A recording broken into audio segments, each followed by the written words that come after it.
دینی اور دنیاوی معلومات کے لیے اس چینل محمد اسامہ شاہ الوی کو سبسکرائب کریں۔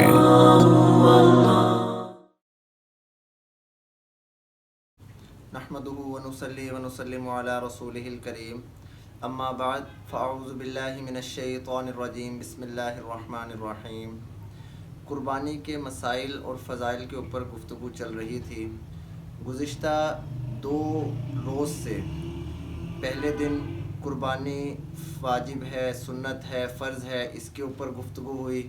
پھر کل اس بات کے اوپر، اس موضوع کے اوپر گفتگو ہوئی کہ قربانی کن کن لوگوں کے اوپر واجب ہے، مسلمان ہیں، مسافر ہو، مقیمی ہو، یہ سارے اس کے اوپر گفتگو ہوئی۔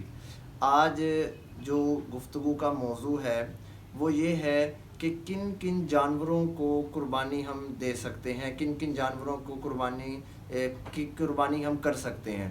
تو اس کے اندر 4 جانور تو ایسے ہیں جس کے اندر کسی کا کوئی اختلاف بھی نہیں ہے، جس میں سے سب سے پہلا اونٹ ہے، اس کے بعد گائیں ہیں، اس کے بعد بکرا ہے اور اس کے بعد دمبا ہے۔ اس کے اندر نر اور مادہ کی کوئی تمیز نہیں ہے، چاہے نر ہو چاہے مادہ ہو، آپ دونوں کو ہی قربان کر سکتے ہیں اللہ تعالیٰ کے نام پہ۔ لیکن ان میں ایک ایسی چیز بھی ہے، ایک ایسا جانور بھی ہے کہ جس کے اندر جو ہے ہمارے اہل حدیث بھائی جو ہیں وہ ہم سے اختلاف کرتے ہیں، اور وہ ہے بھینس۔ بھینس جو ہے وہ چاہے بھینس ہو، بھینسا ہو، کٹا ہو، یا پنجابی زبان میں کہتے ہیں سنڈا، کسی بھی چیز کی قربانی جو ہے بھینس کی، وہ بغیر کسی مشکل کے، بغیر کسی بات کے وہ جائز ہے، اور اللہ تعالیٰ کے نام پہ اگر اس کی قربانی دی جائے گی تو وہ قابل قبول بھی ہوگی۔ اچھا، اب اختلاف کہاں پہ ہے اور کس چیز کے اندر ہے؟ اختلاف یہ ہے کہ آیا جو بھینس ہے وہ گائے کے اندر شامل ہے یا نہیں ہے۔ تو اس کے بارے میں جو ہمارے اہل حدیث حضرات ہیں وہ یہ کہتے ہیں کہ جو بھینس ہے وہ گائے کی جنس کے اندر شامل نہیں ہے۔ حالانکہ ہمارے پاس جو ہے اس کے بڑے ہی قوی دلائل ہیں کہ گائیں جو بھینس ہے وہ گائیں جیسی ہے، گاؤں میش اس کو کہا گیا ہے۔ اور ہمارے پاس دلائل، سب سے پہلے دلیل تو یہ ہے کہ لغت کی جتنی بھی کتابیں ہیں جو بڑے بڑے لغت لکھنے والے جتنے بھی علماء تھے، ان تمام کے تمام نے بھینس کو گائے کی مثل کہا ہے، کہ جو بھینس ہے وہ گائے جیسی ہی ہے، گاؤں میش اس کو کہا گیا ہے کہ یہ اسی کی قسم میں سے ہے۔ اچھا، اب اہل حدیث بھائی 2 اعتراض جو ہیں وہ ہمارے اوپر کرتے ہیں۔ پہلا ان کا یہ ہے کہ قرآن پاک کے اندر بہیمۃ الانعام کو ذکر کیا گیا ہے، اور بہیمۃ الانعام کے اندر بھینس شامل نہیں ہے۔ اس کے اندر اللہ تعالیٰ نے جن 8 جانوروں کا ذکر کیا وہ میں نے آپ کو پہلے بتا دیا، اونٹ ہے، گائیں ہے، بکرا ہے، دمبا ہے، اس کے علاوہ اس میں بھینس شامل نہیں ہے۔ اور ان کا دوسرا اعتراض یہ ہے کہ اللہ تعالیٰ کے نبی کے جو دور تھا اس کے اندر اللہ تعالیٰ کے نبی نے یہ بھینس کا گوشت کبھی کھایا ہی نہیں، یعنی اس کی قربانی کی ہی نہیں۔ یہ اب ان کے 2 اعتراض ہیں، جو اپنی وہ ایک دلیل اس چیز کو سمجھتے ہیں کہ جی جو ہے نا بھینس اس لیے جائز نہیں ہے کیونکہ اللہ تعالیٰ کے نبی نے اپنے دور کے اندر اس کو کبھی قربان کیا ہی نہیں۔ تو ان دونوں دلیلوں کے جو ہمارے پاس جواب ہیں وہ بڑے ہی قوی ہیں اور بڑے مضبوط ہیں۔ وہ پہلے یہ کہتے ہیں کہ یہ بہیمۃ الانعام میں شامل نہیں ہے۔ کیوں؟ کیونکہ قرآن پاک کے اندر 8 جانوروں کا ذکر ہے، 8 جانوروں کے علاوہ جو ہے وہ اس جانور کا ذکر ہی نہیں ہے۔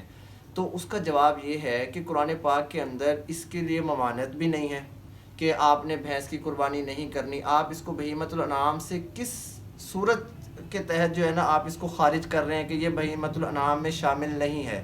قرآن پاک نے جو 8 جانوروں کا ذکر کیا ہے اور جس جگہ وہ ذکر کیا ہے اس بارے کے اندر وہاں تو قربانی کا ذکر بھی نہیں ہے، بلکہ جس صورت کے اندر وہ 8 جانوروں کا ذکر ہوا ہے اس پوری کی پوری صورت میں بھی قربانی کے جانوروں کا ذکر نہیں ہے، قربانی کا ذکر ہی نہیں ہو رہا ہے، وہ موضوع ہی کسی اور چیز کے اوپر ہے، آپ نے اس کو جو ہے نا قربانی کے اوپر اطلاق کر لیا۔ دوسرا ان کا اعتراض ہے کہ اللہ تعالیٰ کے نبی کے دور کے اندر اس جانور کی قربانی کی ہی نہیں گئی۔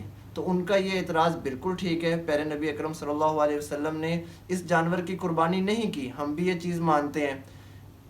اب یہ اس چیز کے اوپر اعتراض کرتے ہیں، یہ ان کی دلیل ہے کہ اگر انہوں نے قربانی نہیں کی تو لہٰذا جی ہم بھی یہ قربانی نہیں کریں گے۔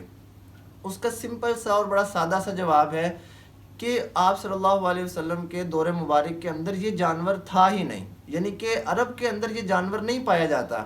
آج بھی عرب کے اندر، بلکہ اس دور میں کیا آج کے دور میں بھی عرب کے اندر بھینس جیسا جانور نہیں پایا جاتا۔ اسی وجہ سے پیارے نبی اکرم صلی اللہ علیہ وسلم نے اپنے دور کے اندر اس کی قربانی نہیں کی۔ اور اگر ان کی یہی دلیل ہے کہ آپ صلی اللہ علیہ وسلم نے اس کی قربانی نہیں کی تو یہ حرام ہے، یہ جائز نہیں ہے، تو بھائی پھر ہم ان سے یہ سوال کرتے ہیں کہ کیا پیارے نبی اکرم صلی اللہ علیہ وسلم نے اس کا دودھ پیا ہے یا اس کا گوشت کھایا ہے؟ آپ سارا سال اس کا دودھ بھی پیتے ہیں، آپ سارا سال اس کا گوشت بھی کھاتے ہیں، تو وہ پھر کیسے جائز ہو جائے گا؟ جو ہے نا آپ صلی اللہ علیہ وسلم نے بھی اس کا گوشت نہیں کھایا، کبھی بھی اس کا دودھ بھی نہیں پیا۔ کیوں؟ کیونکہ عرب کے اندر یہ جانور پایا ہی نہیں جاتا تھا۔ آج بھی کئی عرب ممالک کے اندر جو ہے یہ جانور کو چڑیا گھر کے اندر نمائش کے طور پر رکھا جاتا ہے، جو کہ پاکستان کے اندر آپ ہر سڑک کے اوپر گرمیوں میں تو آپ عام طور پر دیکھیں گے جب وہ نہر کی طرف جو ہے نا نہانے کے لیے جا رہا ہوتا ہے۔ تو یہ کہنا کہ گاؤں جو ہے بھینس ہے یہ گاؤں میش نہیں ہے، گائے جیسی نہیں ہے اور اس کی قربانی جائز نہیں ہے، یہ سراسر زیادتی ہے۔ اور اسی لیے زیادتی ہے کیونکہ آپ جو ہیں ایک غلط بات کو دلیل پکڑ کے جو ہے نا وہ بھینس کو اس کے اندر سے خارج کر رہے ہیں۔ بعض اہل حدیث جو ہیں علماء اکرام ہیں اہل حدیث کے، وہ اس کے اندر جو ہے نا جائز کا فتویٰ بھی دیتے ہیں۔ ایک مفتی عبد الرحمن صاحب ہیں غالباً، انہوں نے اس کے لیے جو ہے وہ جائز کا فتویٰ دیا ہے، وہ بلکہ باہر سے پڑھ کے آئے ہیں۔ انہوں نے کہا ہے کہ بالکل بھینس کی قربانی کرنا جو ہے وہ جائز ہے۔ اور جو علماء اہل حدیث ہیں ان کے جو بڑے بڑے عالم ہیں وہ بڑا ہی معتدل اس چیز کے اوپر جو ہے نا وہ موضوع رکھتے ہیں، وہ اگر اس کو ناجائز بھی کہتے ہیں تو بڑے اعتدال کے ساتھ کہتے ہیں، لیکن حقیقت یہی ہے کہ بھینس کی قربانی کرنا ناجائز نہیں ہے۔ اگر کوئی شخص بھینس کی قربانی کر دیتا ہے تو اس کی قربانی ہو جائے گی، اللہ تعالیٰ اس کی قربانی کو قبول کریں گے۔